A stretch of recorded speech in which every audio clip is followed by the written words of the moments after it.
Championship point পেতেই র্যাকেটটা ফেলে দিয়ে শুয়ে পড়লেন কার্লোস আলকারাজ।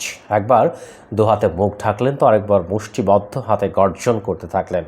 একটু পর উঠে দাঁড়াতেই দেখা গেল তার টি শার্টের পেছনটায় আঠার মতো লেগে আছে লাল মাটি। আলকারাজ হয়তো এর স্পর্শ পেতেই চেয়েছিলেন। তিনি যে এখন লাল দুর্গের নতুন রাজা, ফ্রেঞ্চ ওপেনের নতুন চ্যাম্পিয়ন। প্যারিসের রোলা গারোয় আজ ফ্রেঞ্চ ওপেনের 123তম আসরে পুরুষ এককের ফাইনাল হলো 4 ঘন্টা 19 মিনিটের। স্নাউক্ষয়ী সেই লড়াইয়ে জার্মানির আলেকজান্ডার জাভরেভকে 3-2 সেটে হারিয়ে প্রথমবার চ্যাম্পিয়ন হলেন স্পেনের তরুণ সেন্সেশন আলকারাজ।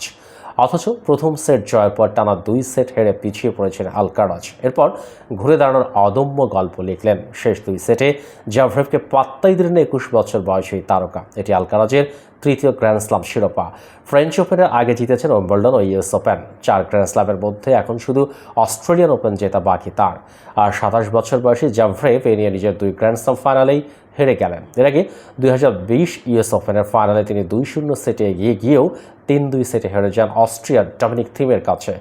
স্নায়ুক্ষয়ী ফাইনাল জয়ের পর গ্যালারিতে থাকা বাবা মায়ের স্নেহের পরশ পেয়ে আবেগ আপ্লুত হয়ে পড়লেন আলকারাজ। শিরোপা উঁচিয়ে ধরার আগে নিজের প্রতিক্রিয়া জানাতে গিয়ে বললেন, এই টুর্নামেন্ট নিয়ে আমার একটি বিশেষ অনুভূতির কথা জানাতে চাই। আমার মনে আছে স্কুল ছুটি হতে আমি দৌড়ে বাড়িতে ফিরতাম এবং টিভি চালু করেই ফ্রেঞ্চ ওপেনের ম্যাচ দেখতে বসে যেতাম।